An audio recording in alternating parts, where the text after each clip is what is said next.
Setiap manusia pasti harus memilih akan berdiri di titik hitam atau putih. Bahkan sejak dilahirkan dan menjalani kehidupan, manusia sudah harus belajar memilih sesuatu yang benar dan sebisa mungkin menghindari semua hal yang bernama kejahatan. Namun pertanyaannya, apakah manusia bisa bertahan dalam kebenaran jika posisi dan kondisinya justru menjepit dan tidak memberi jeda untuk menengok ke sisi yang baik? Atau sekarang izinkan saya menceritakan sebuah kisah di mana hidup manusia tidak sekedar terjepit, namun benar-benar terjepit dari segala sisi, yang seakan-akan tidak ada yang namanya kebaikan. Lalu, apakah pada akhirnya kebaikan tidak bisa lagi disebut sebagai pilihan untuk bertahan hidup? Jadi, begini ceritanya.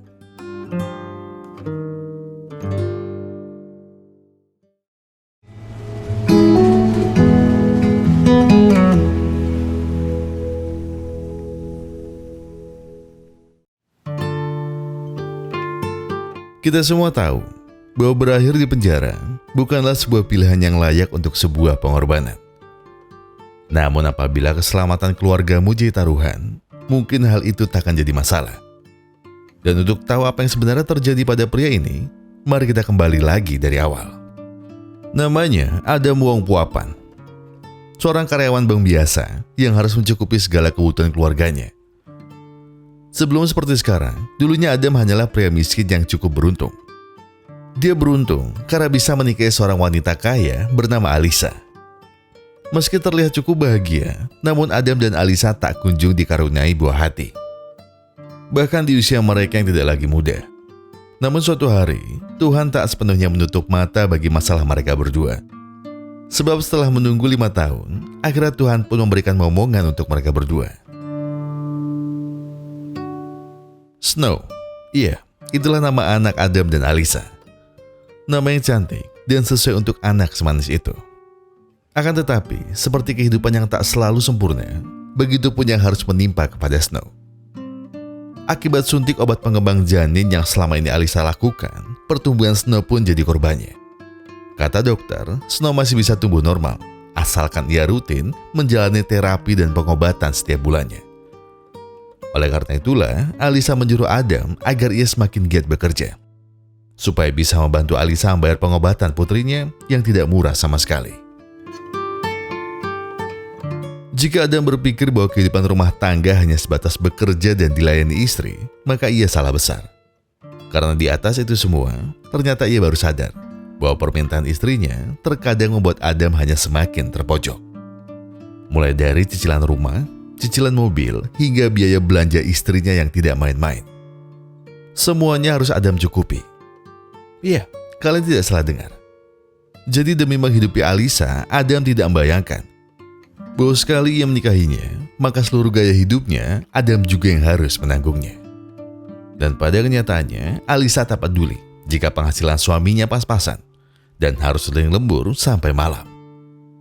Tapi demi terlihat kaya dan modis, Alisa tak masalah jika suaminya harus menyicil rumah dan mobil. Bukankah Alisa sudah menjual harga dirinya ketika Adam melamarnya di saat Adam hanyalah pria miskin? Belum lagi saat ini, Alisa ingin agar Snow bisa bersekolah di sekolah internasional, seperti anak-anak teman arisannya. Selain gedung dan SPP lebih dari 5 juta baht, ternyata saingan Snow untuk diterima di sini jelas tidak sedikit. Intinya, bagaimanapun caranya, Alisa ingin agar nama anak mereka tidak kalah dalam persaingan orang tua murid yang lain. Mungkin Adam bisa gila jika ia harus menanggung semua beban ini sendirian. Tapi untungnya dia punya seorang sahabat baik bernama Pat. Sama-sama seorang karyawan biasa, dan hal itu membuat mereka saling mengerti bahwa beban yang mereka tanggung pasti tidak jauh dari perkara uang, dan uang. Mungkin benar, Pat memang belum menikah, tapi bukan berarti ia tidak punya beragam masalah dalam hidupnya. Pada awalnya, ia cukup-cukup saja dengan gaji 10.000 baht atau sekitar 5 juta rupiah per bulan. Namun seiring gaya pertemanan yang semakin mewah, Pat tidak bisa memungkiri bahwa ia butuh uang tambahan untuk bertahan hidup. Dan masalahnya yang paling berat adalah dia harus segera mengganti rugi pintu mobil yang minggu lalu ia serempet. Mungkin masalahnya tidak akan terlalu berat kalau pemilik mobilnya adalah orang biasa. Namun yang membuat Pat sangat butuh uang cepat, pemiliknya adalah seorang bos mafia yang kemarin baru saja memukulinya. Hingga yang terakhir, usaha pemakaman kakaknya yang jadi ikut hancur gara-gara ulah mafia. Dan atas dasar itulah, Pat ingin memberikan sebuah rekening putih yang isinya 30 juta baht, alias 15 miliar rupiah. Jika Adam mau menggunakannya, setidaknya masalah hidup mereka berdua akan selesai dengan mudah. Dalam bahasa kantor sehari-hari di tempat Adam dan Pat bekerja, rekening putih adalah sebuah rekening yang pemiliknya sudah meninggal dunia dan tidak ada ahli waris sama sekali. Maka dari itulah, Pat berkata jika Adam mau menggunakannya, setidaknya masalah hidup mereka berdua akan selesai dengan mudah. Apakah Adam mau selamanya direndahkan oleh istrinya karena dianggap pria miskin setiap hari? Apakah Adam tidak ingin Snow belajar di sekolah internasional? Bukankah biaya pendidikannya tidak sedikit? Lagi pula, dengan uang miliaran itu, pasti semua cicilan Adam akan lunas dalam sekejap. Dan Adam tenang saja, Pat hanya minta sepertiganya, alias 5 miliar rupiah. Akan tetapi, itu tidak mungkin, ucap Adam. Karena mau bagaimanapun, itu bukanlah uang mereka. Dan jika ketahuan, Adam tidak mau dipecat dan dipenjara, gara-gara aliran dana yang mencurigakan di rekening pribadinya. Kalau Pat ingin nekat silakan, tapi tidak dengan Adam, yang harus memikirkan keselamatan keluarganya daripada uang yang bukan miliknya. Semakin dipikirkan, entah kenapa Adam semakin bimbang dengan pendiriannya. Sebab ia juga takut apabila masa depannya di bank ini tidak pasti. Apalagi Adam baru tahu kalau manajer banknya baru saja memecat teman seangkatan Adam yang dinilai tidak bisa beradaptasi dengan AI dan segala perkembangan teknologi. Dan ia semakin terpukul saat tepat kemarin temannya yang dipecat itu harus menghembuskan nafas terakhirnya di bank ini.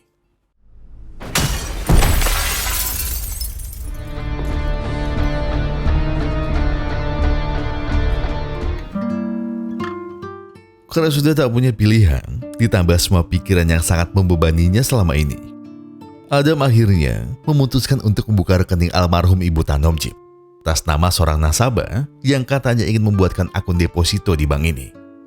Walau ragu dan melawan suara hatinya sendiri, Adam terpaksa melakukannya.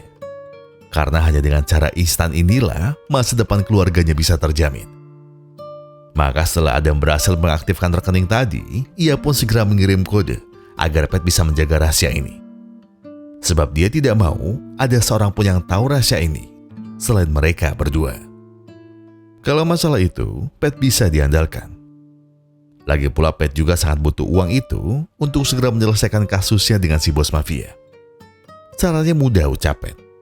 Adam hanya perlu membuat akun bank baru untuk secara bertahap menyetorkan uang 15 miliar itu. Pertama-tama agar tidak ketahuan, jatah Adam untuk mengambil uangnya per hari hanya 5.000 baht. Selanjutnya, jika level transaksinya stabil, barulah Adam bisa menambah saldo yang ia inginkan. Dan langkah terakhir yang harus Adam pastikan adalah menghapus laporan transaksi di akun sang manajernya. Sekilas cara ini terdengar mustahil dilakukan, karena bagaimana caranya dia bisa punya akses ke sana. Akan tetapi, karena Adam adalah karyawan senior yang sering diminta mengerjakan banyak urusan administrasi, Adam beruntung. Karena ia jadi bisa menggunakan komputer manajernya tanpa takut ketahuan.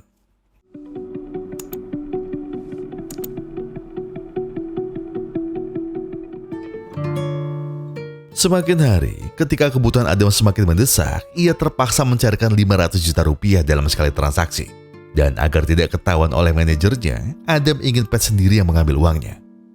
Maka setelah Pat menunggu hingga malam, serta memastikan kalau tak ada yang membutuhkannya, ia pun segera menemui Adam untuk membagi uangnya.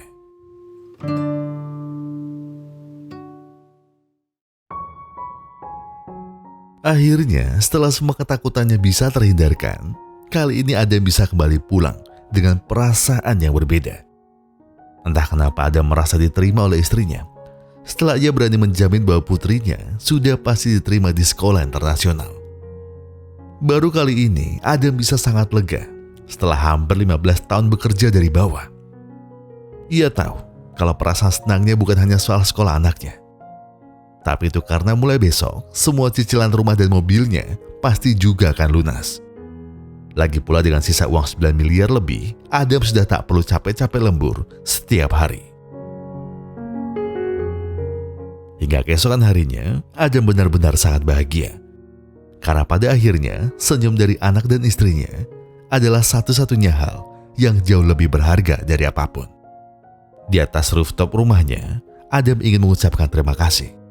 Karena Pat sudah bantunya hingga sejauh ini. Mungkin caranya memang salah, tapi niat Adam sebenarnya hanya satu, yakni mengubah nasibnya menjadi lebih baik. Di sini pula Adam ingin menasehati Pat agar segera menyelesaikan ganti ruginya, agar hidupnya juga bisa bahagia seperti hidup Adam.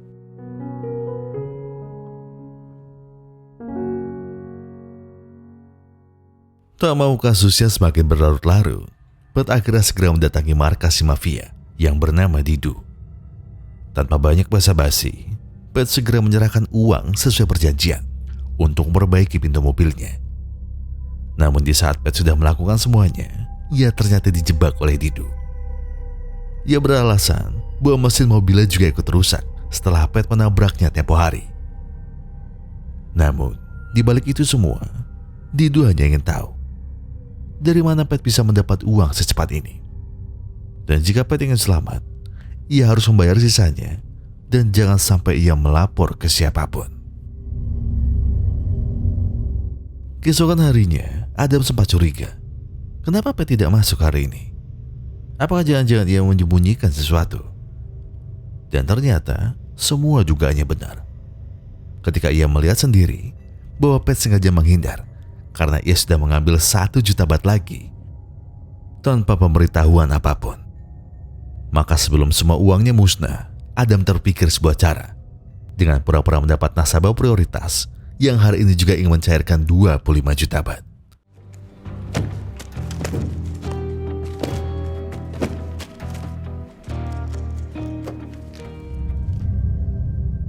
Saat semua uangnya sudah siap ia bawa pulang, Adam tidak menduga bahwa masalah berikutnya datang dari laporan transaksinya yang ternyata sudah dibuka duluan dan belum sempat ia hapus. Dan ketika ia ingin kabur saat itu juga, tiba-tiba พี่โตมันมีบัญชีไม่เคลื่อนไหวอยู่บัญชีหนึ่งเพิ่งโดนปลดล็อกไปเมื่อไม่กี่วันนี้ Iya, ternyata Adam terlambat. Ia terlambat karena manajernya sudah tahu bahwa rekening mantan nasabahnya sengaja Adam ganti nama. Dan semua uangnya pasti ada di tas golf ini, bukan? Sebaiknya Adam menyerah saja, karena rasanya Adam sebentar lagi juga akan mendekam di penjara.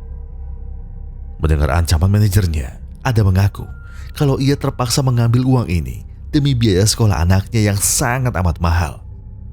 Kalau begitu, kenapa Adam tidak mendaftarkan anaknya di sekolah biasa? Dan seketika, Adam tak bisa menjawabnya. Karena memang ini adalah salahnya yang tidak bisa tegas menahan permintaan istrinya. Dan sebaliknya, Adam ingin menawarkan setengah dari uang ini agar manajernya tidak melaporkannya ke polisi. Tidak bisa, ucapnya. Namun karena Adam adalah karyawan yang cukup setia, maka manajernya tidak akan melaporkannya. Tapi sebagai gantinya, Adam harus meninggalkan semua uangnya di sini agar pihak bank yang menyimpannya. Dan mulai besok, Adam sudah tidak perlu lagi bekerja di sini. Alias, kau kupecat. Malam itu mungkin adalah kekalahan Adam yang paling telak. Karena pada akhirnya ia sadar bahwa sedari awal niatnya sudah salah. Dan seharusnya tidak dia lanjutkan sampai sejauh ini. Hingga tiba-tiba, tepat di tengah penyesalannya, Pat justru baru menelponnya karena ia ingin meminta bantuannya. Dan entah bagaimana, di saat bersamaan, Adam malah ditipu oleh manajernya sendiri yang ternyata secara diam-diam ingin mengambil uangnya dengan cara memecat Adam. Akan tetapi, ketika Adam sedang mengecek lokasi Pat, ia sekali lagi harus terlambat karena manajernya sudah pulang duluan sebelum Adam mengambil bukti fotonya. Tapi baiklah, setelah urusannya dengan Pat beres, Adam akan pastikan kalau manajernya akan menyesal karena telah menipunya. Setibanya Adam di sana, ia masih tak tahu kenapa Pat mengajaknya bertemu di gudang ikan. Tetapi ketika ia melihat kalau Pat disandra Adam tahu kalau ini pasti adalah sarang mafia yang bermasalah dengan Pat. Namun ia lagi-lagi terlambat, sebab ia justru ditangkap karena Pat sudah memberitahu semuanya. Iya, Didu tahu kalau Adam masih punya uang 25 juta bat. Dan jika mereka berdua ingin selamat, ia ingin Adam memberikan uangnya malam ini juga. Dengan posisi saat ini, Adam jelas tak mungkin bisa kabur. Terlebih, dia juga ingin menyelamatkan Pat dari tangan Didu. Dan sekarang, Adam hanya punya satu rencana yang bisa menguntungkan mereka berdua.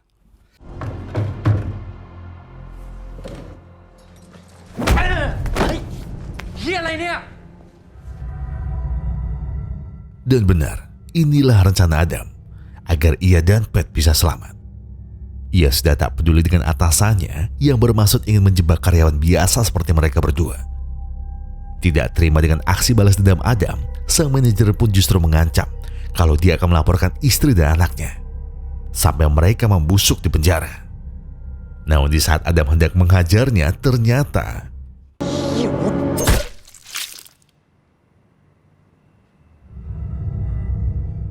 Adam benar-benar tidak menyangka kalau akhirnya akan jadi serumit ini. Belum lagi, Didu masih akan mengejar mereka berdua sampai Adam bisa menyetorkan lagi semua yang mereka punya. Tubuh Adam seketika dingin. Seakan dirinya tak siap jika semua kasusnya akan terbongkar di meja hijau. Daripada membuang waktu, kini satu-satunya hal yang bisa mereka lakukan hanyalah membersihkan barang bukti. Dan tidak lupa, agar tak ada yang mencari manajernya, Adam sengaja memakai HP manajernya untuk memberitahu sekretarisnya bahwa selama ia pergi keluar kota, semua urusan bank akan ditangani langsung oleh Adam. Saat kembali ke rumah, Adam tadinya hanya ingin pulang dan beristirahat. Namun istrinya justru mencurigainya yang bukan-bukan. Bahkan sekalipun Adam bilang kalau ada masalah di pekerjaannya, Alisa malah tidak percaya. Lagi pula Alisa curiga, dari mana ia bisa mendapat banyak uang hingga pulang selarut ini? Apakah Adam selingkuh dengan wanita yang lebih kaya? Mendengarnya Adam pun semakin bingung. Kenapa Alisa tidak pernah mempercayainya? Ia bukannya tidak mau menjelaskannya, tapi rasanya Adam hanya ingin tidur dan sedikit melupakan masalahnya. Seakan tidak mau mengerti, Alisa justru menyalahkan Adam yang tidak becus menjadi suami dan ayah yang baik. Apakah Adam lupa siapa yang selalu melunasi cicilan saat gaji Adam masih di bawah UMR? Dan Alisa benar-benar kecewa karena Adam tak pernah mengerti pengorbanannya. Sebelum Alisa berbicara soal pengorbanan, dia harusnya juga bertanya, pengorbanan apa saja yang telah Adam lakukan demi membayar ego Alisa selama ini? Esok paginya, Adam dan Pat harus segera memutar otak demi bisa menyelamatkan diri. Namun di saat bersamaan, tiba-tiba ada seorang wanita yang ingin menanyakannya sesuatu. สอบถามเรื่องเงินในบัญชีของคุณถนอมจิตจิตดีค่ะ Wajah Pat langsung kaku saat mendengar pertanyaannya. Wanita yang mengaku bernama Nina itu ingin memastikan apa benar ibunya punya rekening senilai 30 juta bat di bank ini. Sebelum menjawabnya, Pat segera beritahu Adam bahwa ada orang yang mengaku-ngaku sebagai anak nasabah mereka. Saat itu juga Adam berkata bahwa ia tidak bisa membocorkan rahasia nasabahnya sebelum Nina menunjukkan bukti yang sah bahwa dia memang anak ibu Tanomji. Namun tidak disangka, ternyata ada seorang pria misterius yang membawa bukti kartu keluarga Nina yang menyatakan bahwa dia memang anak kandungnya. Tidak kekurangan akal, Pat justru berkata bahwa nama belakang Nina tidak sama dengan KTP yang tadi Nina tunjukkan padanya. Jadi sebaiknya mereka kembali saat pengadilan telah membuktikan kalau Nina memang benar-benar adalah anak kandung nasabahnya. Karena Adam tidak mau masalah mereka semakin bertambah rumit, ia sengaja menyuruh Pat untuk mengikuti dua orang tadi dan mencari tahu apa niat mereka yang sebenarnya. Dari jauh, terlihat bahwa mereka sepertinya tidak punya hubungan yang baik. Karena yang ada, kenapa Nina justru lari dari pria yang menjamin dirinya tadi? Hingga di saat situasi semakin mencekam, tiba-tiba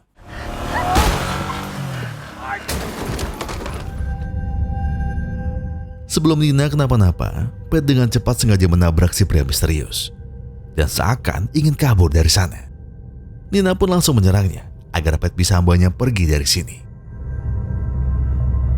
Pat cukup beruntung karena ia masih bisa selamat dari pria tadi. Karena dari Nina, Pat baru sadar bahwa lawannya tadi bukan pria biasa. Alias pria itu adalah seorang mafia sekaligus pembunuh berdarah dingin yang ingin membuat perhitungan dengan ibu Nina. Namanya Arkan. Waktu itu, Nina juga tidak tahu kenapa Arkan mendatanginya. Hingga akhirnya pria itu berkata bahwa dulunya Tanomjit adalah seorang pembantu yang bekerja untuk tuannya. Namun suatu hari tuannya sangat marah ketika pembantunya kabur dengan mencuri uang 30 juta baht. Oleh karena itulah, Arkan segera mencari Nina. Karena katanya selepas Tanomjit tiada, ia sudah memberikan semua uangnya untuk Nina. Waktu itu, sebenarnya Nina tidak percaya. Karena sejujurnya, ia sudah berpisah dari ibunya sejak Nina ditinggal begitu saja ketika masih bayi. Namun ketika Arkan tahu semua data diri ibu dan dirinya, Nina yakin kalau ibunya memang punya masalah dengan mantan majikannya dulu. Sementara itu, dengan buru-buru Adam harus segera kabur bersama Alisa dan Snow. Sebelum mereka berdua terseret dalam kasusnya yang sangat berlapis. Di dalam mobil, Adam sebenarnya ingin meminta maaf dan mengakui semua kesalahannya. Namun semua niatnya harus gagal ketika Pat beritahu bahwa Nina memang anak kandung nasabah mereka yang sudah meninggal. Dan sebaiknya Adam tak perlu kembali ke Thailand karena pria yang mengejar mereka bukan pria sembarangan. Akan tetapi, Adam justru berkata kalau ia akan kembali untuk bertanggung jawab. Dan Pat tak perlu khawatir karena ia sudah punya rencana agar mereka semua bisa selamat dari Arkan dan juga Didu. Dan di saat yang sama, Adam ingin meminta maaf pada Alisa karena ia masih belum bisa menjadi kepala rumah tangga yang sempurna untuk Alisa dan putri mereka. Untuk saat ini, Adam belum bisa menceritakan semuanya. Namun jika semuanya sudah selesai, pasti ia akan menjemput mereka berdua. Sekarang tolong bawa anak kita dan jangan kembali sebelum aku menyelesaikan masalah ini.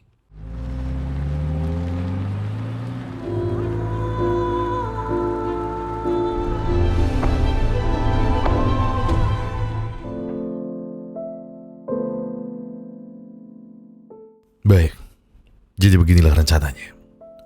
Adam akan kembali ke sarang Didu untuk memberitahunya bahwa ia sudah menyewa seorang mafia kelas kakap yang tidak segan-segan bisa menghabisi mereka semua kurang dari 10 menit. Dan sambil menggeretak Didu, Adam akan meminta uangnya lagi. Atau kalau tidak, mereka semua tak akan bisa selamat.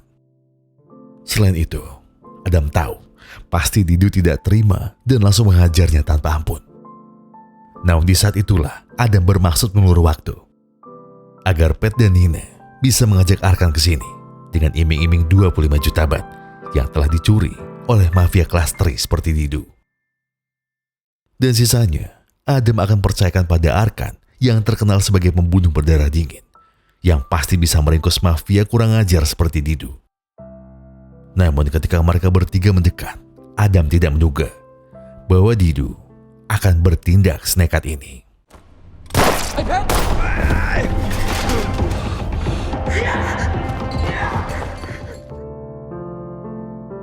Seperti merasakan peluru yang menyasar ke kepala sahabatnya, Adam menyesal karena dia sudah menuruti hawa nafsunya dan tidak bisa menyelamatkan Pat dari semua masalah ini. Mungkin benar bahwa rencananya untuk balas dendam kepada Didu berjalan lancar. Namun semua kemenangannya tidak berarti lagi ketika sahabatmu sendiri yang harus menanggung akibatnya. Maka dibanding terus bersembunyi dan berlari dari masalahnya, Adam akan bangkit demi menyudahi semuanya.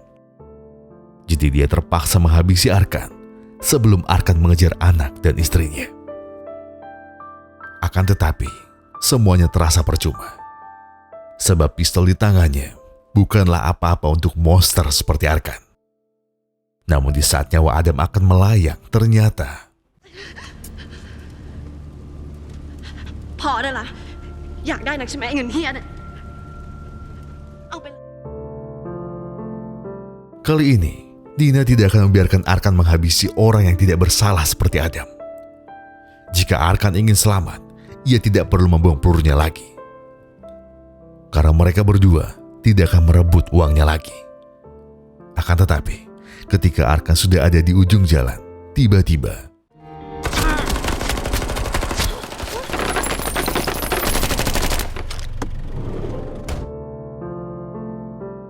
dan mungkin kalian pikir rencana Adam hanya sebatas mengalah dan membiarkan uangnya pergi begitu saja.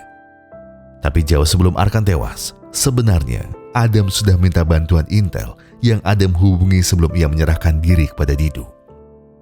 Dan dengan akhir ini semua, Adam ingin minta maaf pada Nina kalau ia terpaksa mengambil uang ibunya demi masa depan putrinya. Dan jika Nina ingin menuntutnya, itu tidak perlu. Karena Adam sudah terlebih dahulu ingin menyerahkan dirinya ke pihak yang berwajib. Namun sebelum itu, Adam hanya ingin mengirimkan semua sisa uangnya untuk istri dan anaknya. Melalui rekening lain yang bersih dari jejak kejahatannya, Adam ingin memastikan kalau ini semua ia lakukan hanya demi keluarganya. Minimal, jika ia harus menjalani hukuman penjara seumur hidup, Adam tidak apa-apa. Asalkan Alisa dan Snow bisa hidup dengan bahagia tanpa perlu merasakan kekurangan lagi. Jika ada sebuah hal yang bisa kita pelajari dari film gelap satu ini, mungkin hal itu yang paling jelas adalah pengorbanan. Namun sebelum membahas pengorbanan seperti apa yang terkandung dalam film, mungkin saya ingin membahas sedikit kenapa saya bilang ini film gelap. Yang perlu diingat, gelap di sini tentu tidak berbicara soal warna biasa. Dan jika boleh saya bilang, film barusan tidak hanya gelap soal nuansa dan tiap karakternya, tapi juga tentang makna benar dan salah, seperti yang saya bilang di awal. Entah kalian sadar atau tidak, semua karakter di film ini sebenarnya bisa dibilang gak ada yang 100% benar. Kenapa? Itu semua bisa dilihat dari tekanan dan masalah yang dihadapi mereka semua. Terlebih lagi untuk Adam dan Pat. Mungkin gak sedikit dari kita yang pernah atau sedang ada di posisi terjepit seperti mereka. Mulai dari himpitan ekonomi dan pekerjaan yang rasanya stuck gitu-gitu aja, sampai ada di kasus yang di luar kontrol kita. Contohnya seperti yang harus dialami oleh Pat, yang ternyata dijebak oleh Didu. Dan yang paling banyak dihimpit dengan berbagai keadaan dan masalah, tentu adalah Adam.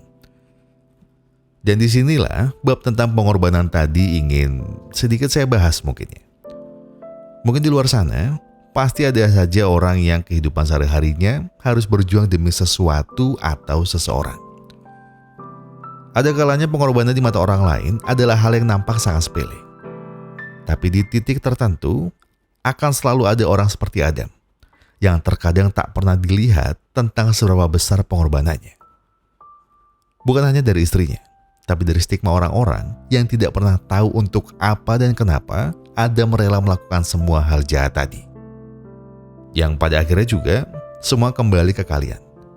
Apakah Adam melakukan hal yang salah atau dia terpaksa melakukan semuanya demi kebaikan keluarganya? Karena jika kalian bisa memilih, pilihlah apa yang benar dan yang tidak merugikan siapapun. Tetapi jika keadaan berkata sebaliknya, maka pilihan terakhirnya adalah ikutilah apa yang hati kalian katakan. Saya Gogon dan segenap tim Musarabi Glory mengucapkan terima kasih. Terima kasih buat kalian yang sudah menonton videonya sampai habis. Terima kasih buat kalian yang sudah memberikan like, memberikan komentar, subscribe, dan juga mencet tombol thanks-nya. Karena apapun yang kalian lakukan untuk channel ini sudah sangat membantu channel ini berkembang sampai hari ini. Nah, sebagai penutup saya pengen bilang ke kalian semua, kalau kalian lagi ada banyak masalah dan itu berat banget, yang tenang, gak perlu buru-buru, selesaikan semua dengan kepala yang dingin. Jadi sekarang tarik nafas, buang, tenggak kopinya, ambil koreknya, dan sebatin aja dulu.